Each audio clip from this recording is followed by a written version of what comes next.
Palavra da Verdade, com Hernandes Dias Lopes. Vamos abrir a palavra de Deus, amados irmãos, no primeiro livro dos Reis, capítulo 19. Primeiro livro dos Reis, capítulo 19. Leremos até o verso 18.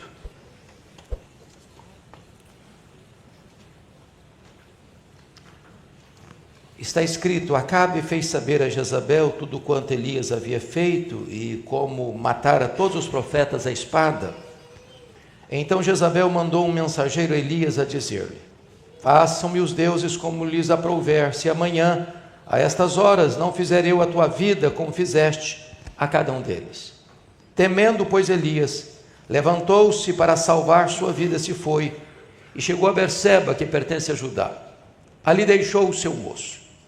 Ele mesmo, porém, se foi ao deserto, caminho de um dia, e veio e se assentou debaixo de um zimbro, e pediu para si a morte, e disse: Basta, toma agora, ó Senhor, a minha alma, pois não sou melhor do que meus pais. Deitou-se e dormiu debaixo do zimbro. Eis que um anjo o tocou e lhe disse: Levanta-te e come. Olhou ele e viu junto à cabeceira um pão cozido sobre pedras em brasa e uma botija d'água. Comeu, bebeu e tornou a dormir. Voltou segunda vez o anjo do Senhor, tocou e lhe disse: Levanta-te e come, porque o caminho te será sobremodo longo. Levantou-se, pois, comeu e bebeu, e com a força daquela comida caminhou 40 dias e 40 noites até Horebe, o monte de Deus. Ali entrou numa caverna, onde passou a noite. E eis que lhe veio a palavra do Senhor e lhe disse: Que fazes aqui, Elias? Ele respondeu: Tenho sido zeloso pelo Senhor Deus dos exércitos, porque os filhos de Israel deixaram a tua aliança, derrabaram os teus altares e mataram os teus profetas à espada, e eu fiquei só, e procuram tirar minha vida. Disse-lhe Deus: Sai e põe-te neste monte perante o Senhor. Eis que passava o Senhor, e um grande e forte vento fendia os montes e despedaçava as penhas diante do Senhor, porém o Senhor não estava no vento. Depois do vento, um terremoto, mas o Senhor não estava no terremoto. Depois do terremoto, um fogo, mas o Senhor não estava no fogo. E depois do fogo, um cicio tranquilo e suave.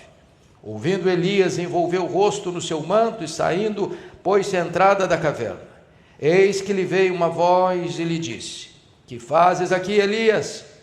Ele respondeu: Tenho sido extremamente zeloso pelo Senhor Deus dos exércitos, porque os filhos de Israel deixaram a tua aliança, derrubaram os teus altares e mataram os teus profetas à espada, e eu fiquei só e procuram tirar minha vida.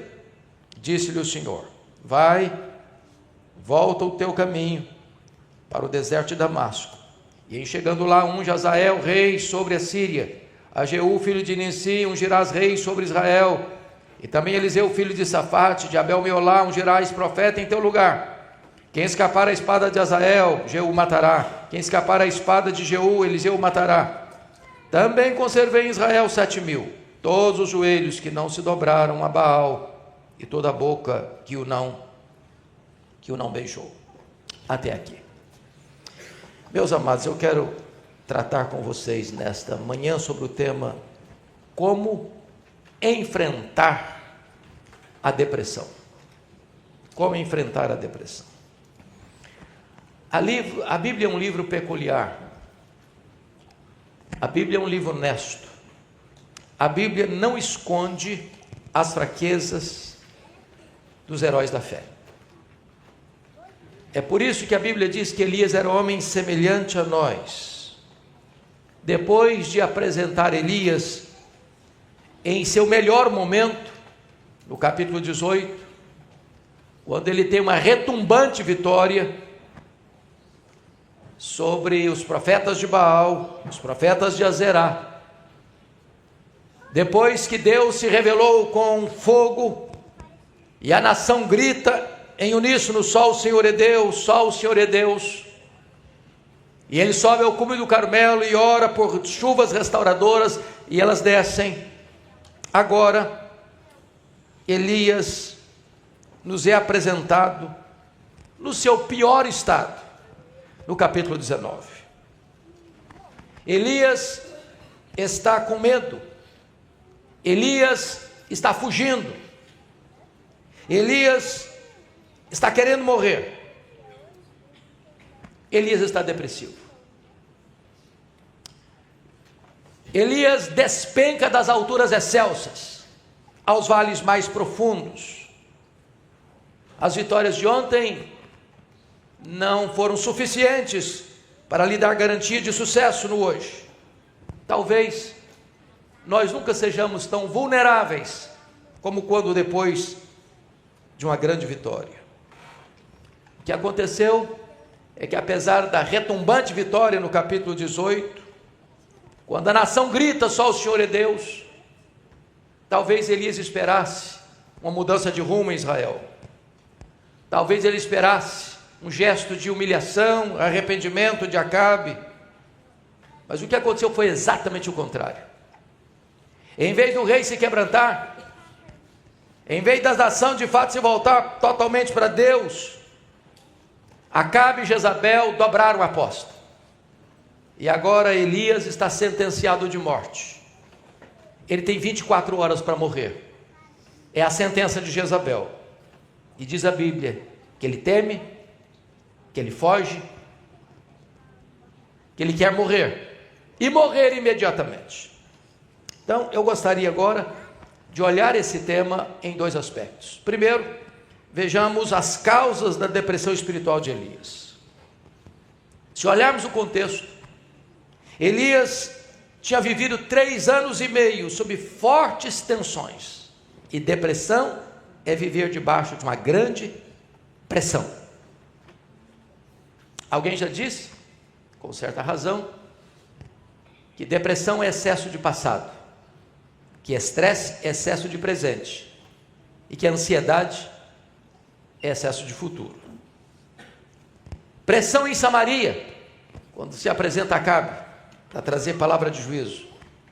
Pressão em Querite, quando precisou se esconder e foi alimentado por um garçom voador. Pressão em Sarepta, o território de Jezabel, quartel-general do culto a Baal. Uma prova longa na terra da opressão. Pressão no Carmelo, confrontando o rei Acabe, confrontando o povo de Israel e confrontando os profetas da iniquidade. Ele havia desafiado o rei, o povo e os profetas de Baal. Elias tinha visto o fogo descer no Carmelo. Elias havia visto as torrentes de Deus descerem restauradoras. Elias havia visto o céu se fechando por sua oração, o filho da viúva ressuscitando, o fogo caindo, as chuvas descendo, o povo gritando, só o Senhor é Deus. Mas, em vez de Acabe implementar as mudanças necessárias, ele revela a sua fraqueza e vai dizer à sua mulher, a rainha mais perversa da história, Jezabel, o que havia acontecido aos profetas de Baal. E ela então declara: faça-me os deuses o que me aprouver, se amanhã, a estas horas, 24 horas, você, Elias, não estiver morto. Então aí entram as causas daquilo que nós chamamos da depressão de Elias. Em primeiro lugar, por que Elias está deprimido e querendo morrer? Primeiro, pensamento confuso, verso 1 a 3. Notem vocês que Elias tinha plena evidências de quem tinha o controle do universo, é Deus. Deus fecha as comportas do céu, e não chove, e não cai orvalho. Elias tinha a ciência de que Deus era poderoso para sustentá-lo num esconderijo, num deserto. Elias tem convicção de que Deus age, porque Deus multiplicou o azeite na botija da viúva de Sarepta, e a farinha na sua panela, e ressuscitou o seu filho. Elias sabia que Deus tem poder, porque ele mesmo respondeu com fogo no Carmelo. Elias sabia que Deus tinha o controle da natureza, porque as chuvas desceram a sua súplica. E agora, por um momento, ele perde o foco. Por um momento ele pensa que a vida dele está nas mãos de Jezabel. Por um momento ele perde a noção da soberania de Deus, da grandeza de Deus, da majestade de Deus, da providência de Deus, e nesse momento ele tira os olhos de Deus para colocar os olhos em homens, em pessoas ou em circunstâncias. Ele teme, ele foge, ele quer morrer. Se vocês lerem com atenção a biografia de Elias, ele só se movimenta por orientação divina. Deus mandou ele aparecer a Acabe e ele apareceu. Deus mandou ele ir para Querite, ele foi. Deus mandou ele ir para Sarepta, ele foi. Deus o mandou revelar-se novamente a Acabe e ele foi. Deus orienta a vida dele, mas por um momento ele tira os olhos de Deus e ele naufraga, no medo, na fuga e no desejo de morrer. Todas as vezes que nós tiramos os olhos de Deus ou perdemos de vista a soberania de Deus, nós também naufragamos nas águas turvas do medo e do desespero. Agora vejam vocês, no verso 3, que está escrito, temendo, pois, Elias. O segundo aspecto é o medo. O homem que havia confrontado Acabe, o homem que havia visto o poder de Deus, agora está com medo de uma mulher. É bem verdade que é a mulher mais perversa da história. Naquele momento, ele pensou que Deus não era capaz de protegê-lo da sanha assassina daquela perversa mulher. Ele não enfrentou Jezabel, ele fugiu de Jezabel para salvar a sua vida, diz a Bíblia. E o texto nos informa que ele chegou até Berseba. Ele estava em Jezreel e foge para Berseba. Quantos quilômetros? A pé, correndo, com medo, fugindo. 144 quilômetros rumo ao sul. Por que ele vai para Berseba? Porque ele está entrando no território de Judá, fora dos limites administrativos do reino do norte. 144 quilômetros. Na verdade, nós, humanamente falando, caminhamos 35 quilômetros a pé por dia. Ele percorreu 144 quilômetros, depois deixa o seu moço em Berseba e caminha mais um dia inteiro rumo ao deserto, inóspito, causticante, de areias esbraseantes. Este homem está com medo, e o medo é mais do que um sentimento. Um medo é um espírito opressor. Diz o apóstolo Paulo em 2 Timóteo 1,7 que Deus não nos deu espírito de medo. O medo atormenta, o medo embaça a visão, o medo tira a fé, o medo perturba a alma. E é isso que esse homem está enfrentando.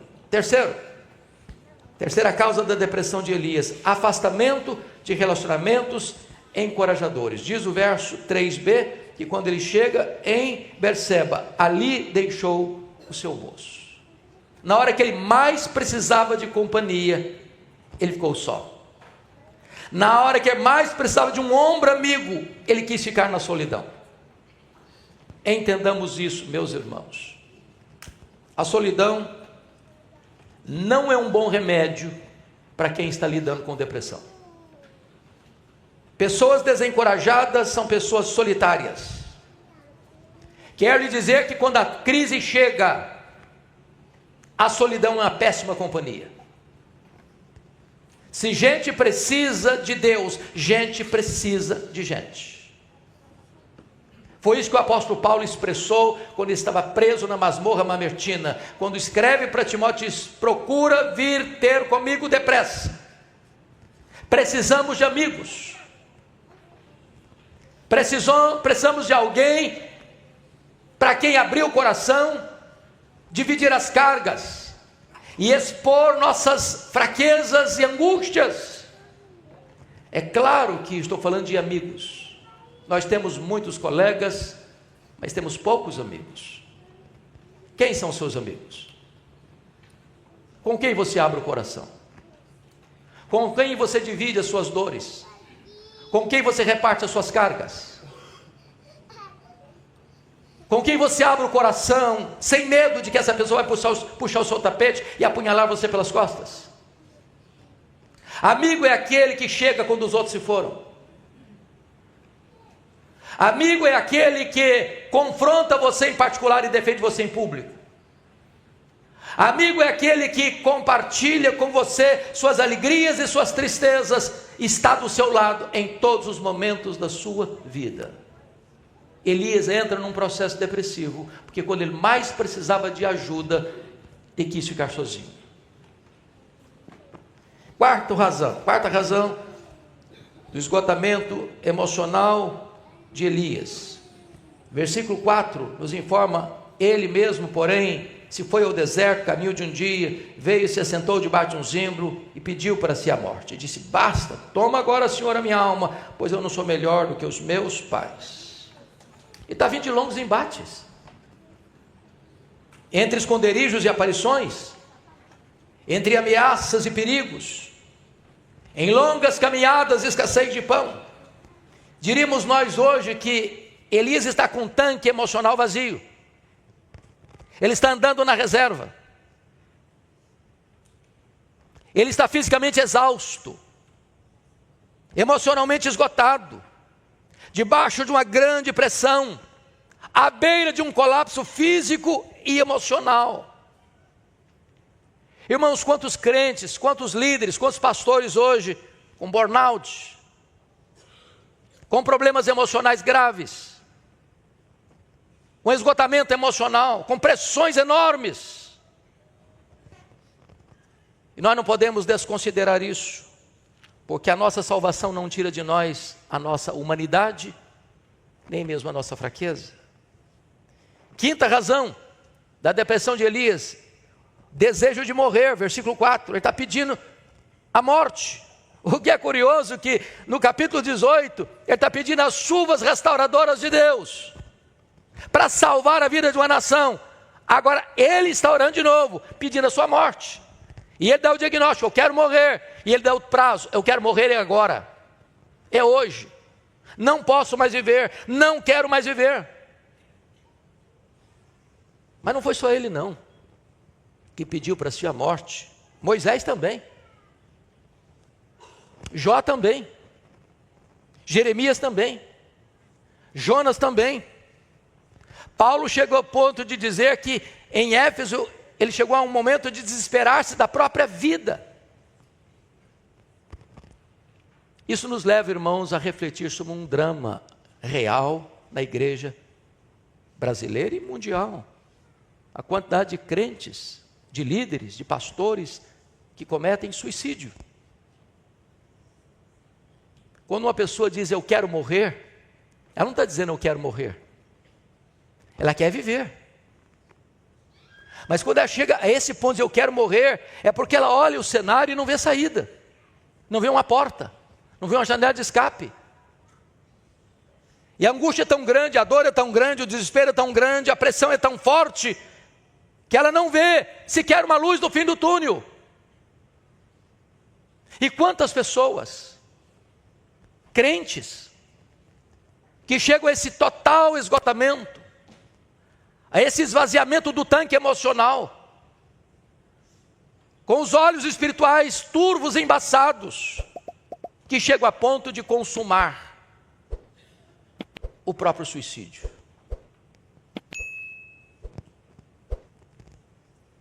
E aí eu quero concluir as causas da depressão, tratando do problema da autopiedade. No versículo 4b, ele justifica porque ele quer morrer. Pediu para si a morte e disse: basta, toma agora, ó Senhor, a minha alma, pois eu não sou melhor do que meus pais. Está quem diz: basta, chega, Deus, quero mais, não aguento mais, não suporto mais tanta pressão, não suporto mais tanta luta, não aguento mais, eu não sou melhor do que os meus pais, eu quero morrer e quero morrer agora. Ele dá o diagnóstico, ele dá a sentença. Certamente, o que está acontecendo aqui é autopiedade. Quem disse que ele era melhor do que seus pais? De onde ele tirou essa informação? Eu quero dizer para você que a autopiedade é uma emoção inútil. Vai mentir para você, vai enganar você, vai exagerar o seu problema, vai apequenar Deus. E é por isso que esse homem está num estado depressivo. Mas o segundo ponto da minha mensagem é a cura para a depressão espiritual de Elias. Então, me permita só gastar um pouquinho de tempo aqui, porque quando eu falo a palavra depressão, eu sei que essa palavra é problema para muita gente. E eu sei também que a igreja evangélica brasileira e mundo afora não tem consenso sobre essa questão. Talvez você está me ouvindo aí com o seu coração até um pouco acelerado e com perguntas. O que é isso? Que negócio é esse? Pastor tratando de assunto de depressão. Então me permita olhar dois ângulos ou duas posições na igreja evangélica brasileira e mundial. Primeiramente, vamos ver a visão de um evangelista pentecostal.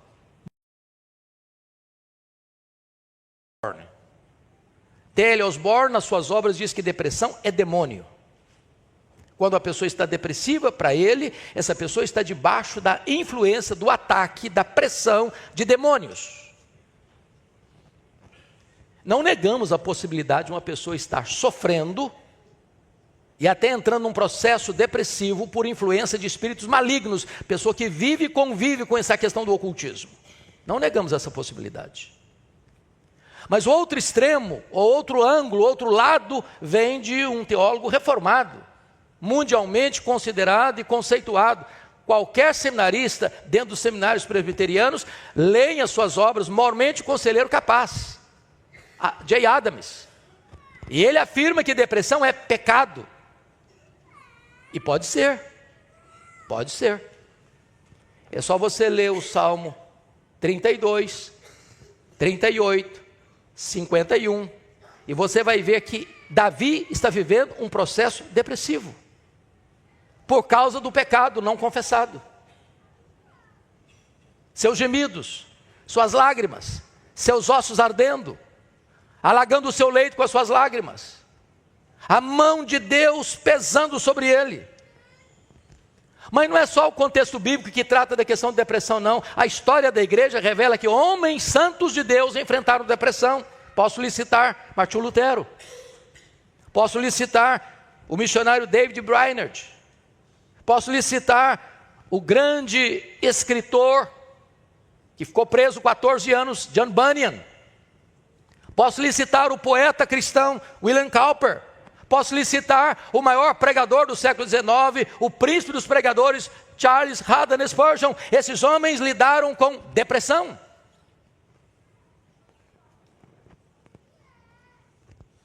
E hoje, há pastores, há líderes, há crentes, lidando também com crises de ansiedade, com transtornos mentais, com depressão, com burnout. Deus vai tratar de Elias. Pão no deserto, voz na montanha, visão para o futuro. E eu gostaria aqui agora de tratar com vocês os remédios que Deus usou para curar o Elias. Primeiramente, toque sobrenatural. Veja comigo o versículo 5. Deitou e dormiu debaixo do zimbro, e eis que um anjo tocou e lhe disse: levanta-te e come. Meus irmãos, Deus havia usado muitos instrumentos para abençoar o Elias. Deus usou os corvos, garçons voadores. Deus usou a viúva de Sarepta para sustentá-lo.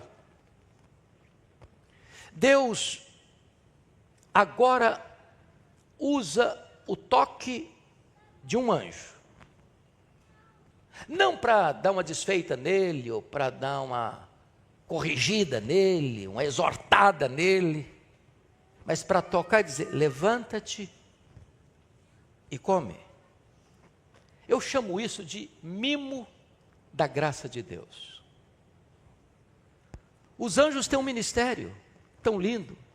Eles são ministros de Deus, que trabalham em favor dos salvos.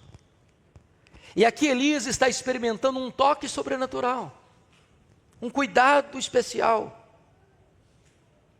um mimo da graça de Deus. Dizer: meu filho, eu não esqueci de você não. Não é porque você está triste, não é porque você está abatido, não é porque você está esgotado, não é porque você quer morrer, que a sua vida não tem valor, não. Eu estou escalando um anjo para ir ao seu encontro, para tocar você, para demonstrar o meu cuidado por você. Eu quero lhe dizer nesta manhã que Deus se importa com você. Talvez você esteja vivendo uma crise, talvez um vale, talvez uma angústia, talvez uma dor, talvez uma depressão profunda. Talvez você pense que Deus já esqueceu de você. Deus não esqueceu de você, Ele está cuidando de você. Segundo, remédio, cardápio especial. Deitou e dormiu, versículo 5, debaixo do zimbro. Eis que um anjo tocou, levanta-te e come. Por que Deus disse isso? O camarada correu 144 quilômetros e não só correu, vou fazer um passeio, uma viagem tranquila, serena, olhando a paisagem, olhando a natureza. Não, ele está correndo de medo. Ele está debaixo de uma sentença de morte. Ele vai até Berseba e ali não parou não, ele deixou o seu moço e andou um dia inteiro pelo deserto. Se você conhece esse deserto, você sabe que é deserto não de areias finas como trigo, mas de pedregulhos, de animais ferozes. E agora ele está deitado debaixo de uma árvore, de um zimbro, com fome, com o estômago vazio, com a alma perturbada, com o coração desesperado, com a mente confusa, querendo morrer. E Deus diz: meu filho, eu preparei um banquete para você. Eu preparei uma refeição especial para você. Eu quero que você se levante. Eu quero que você coma. Eu quero que você beba. Eu quero que você descanse. É mimo da graça. Eu quero dizer para você que Deus se importa com o seu corpo.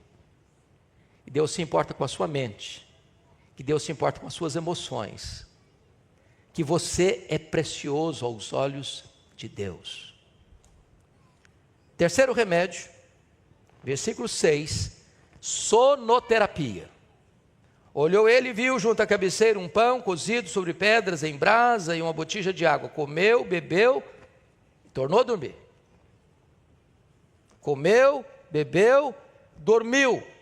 Comer, beber e dormir são terapias importantes no tratamento do esgotamento físico e emocional. O que eu acho maravilhoso é que o sono, na verdade, renova as forças, clareia os pensamentos, desanuvia a mente cansada. E o anjo não veio para lhe dar um sermão.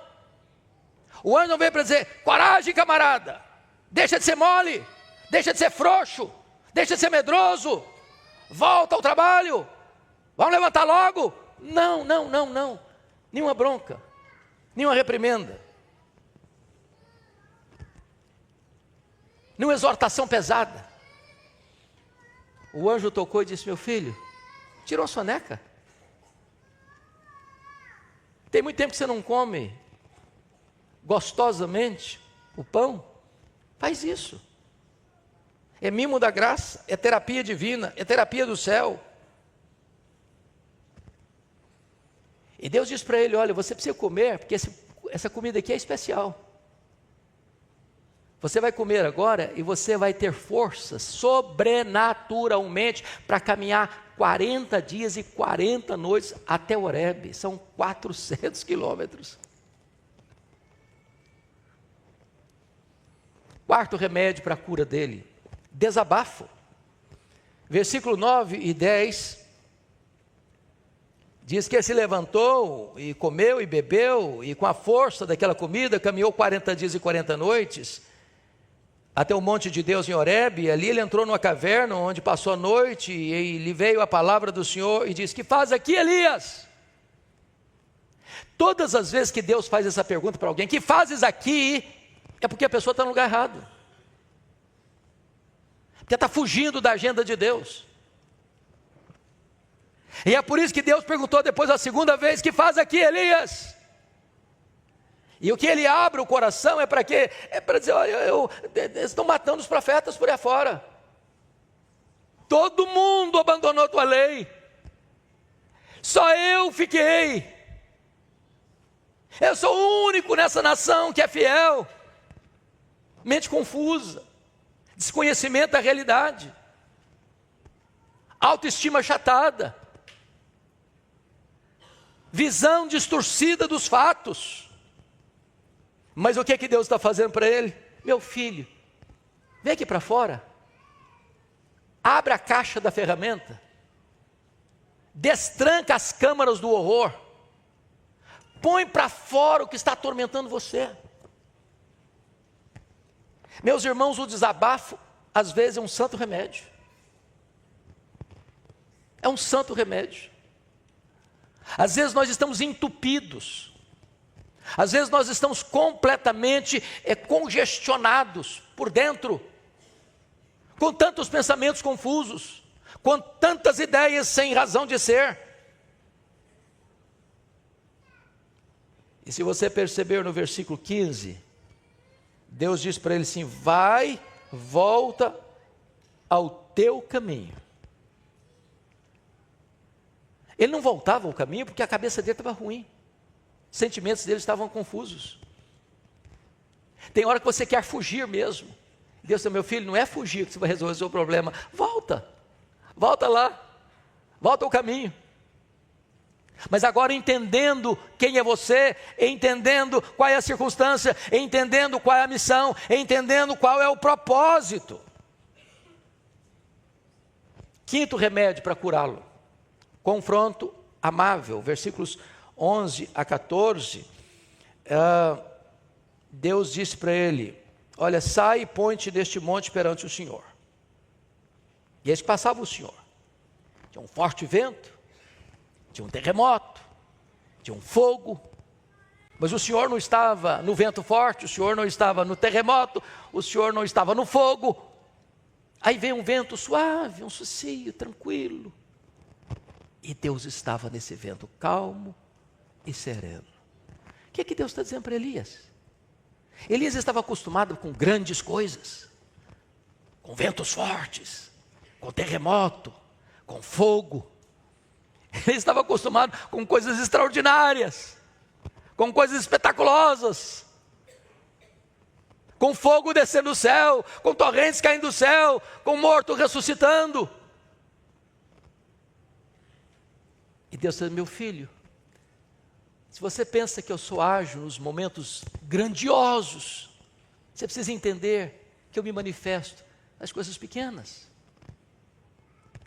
no vento suave. Eu sou capaz de me manifestar nas coisas que ninguém percebe. Deus está dando um afago neste homem. Deus está mostrando que os seus desígnios são cumpridos por meio da paciência. Nem sempre Deus age por meios chocantes. Ele pode escolher estar presente silenciosamente no seu coração e no seu quarto.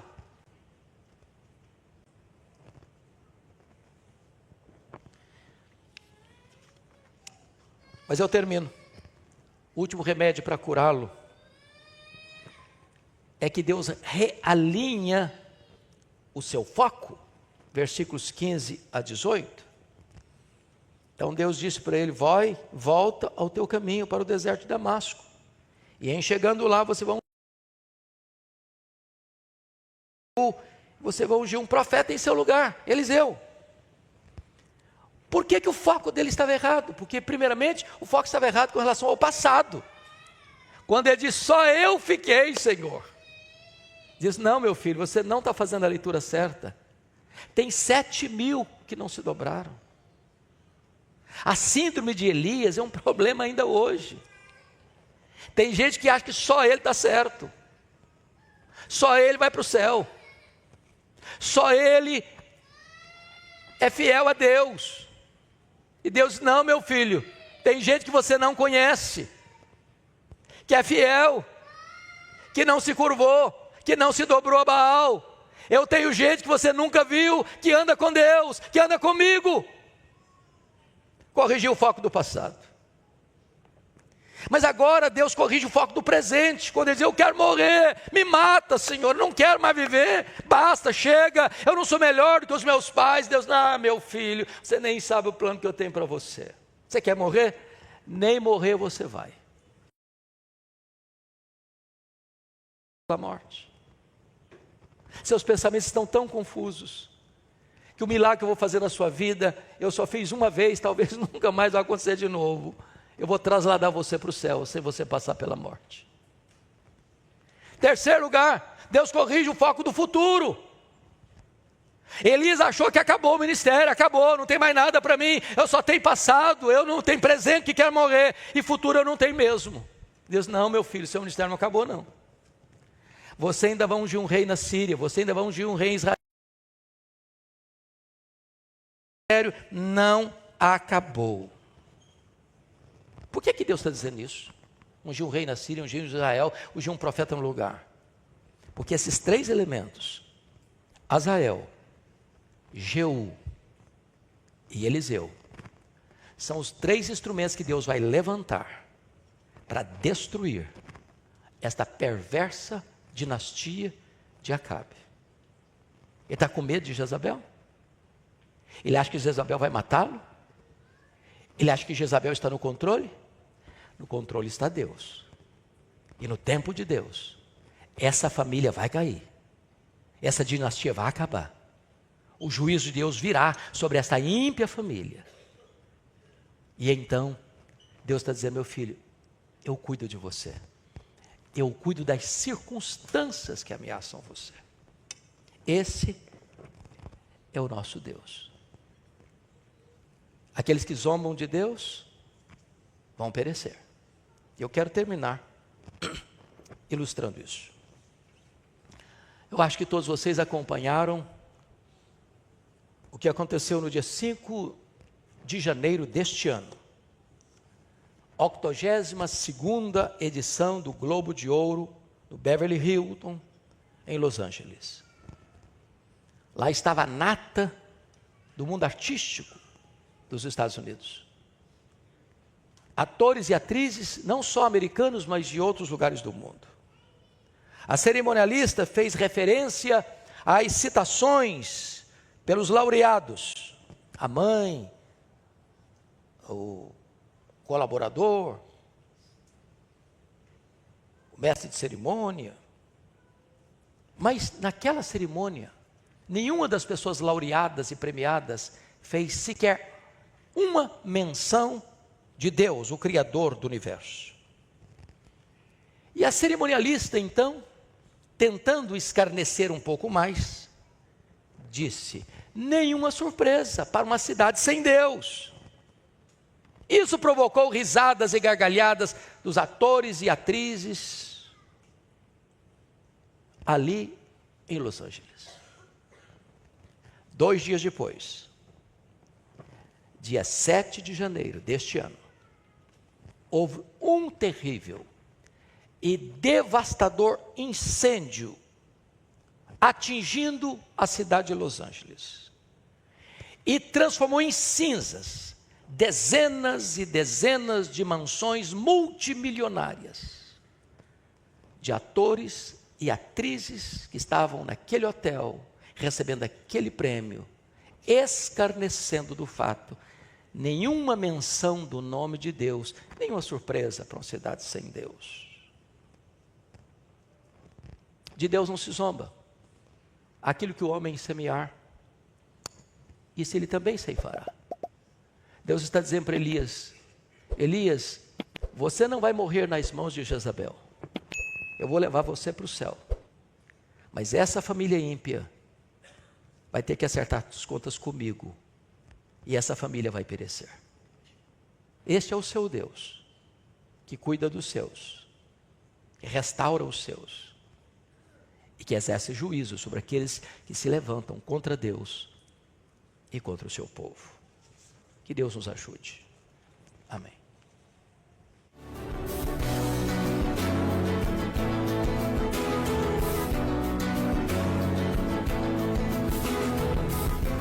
Palavra da Verdade, com Hernandes Dias Lopes.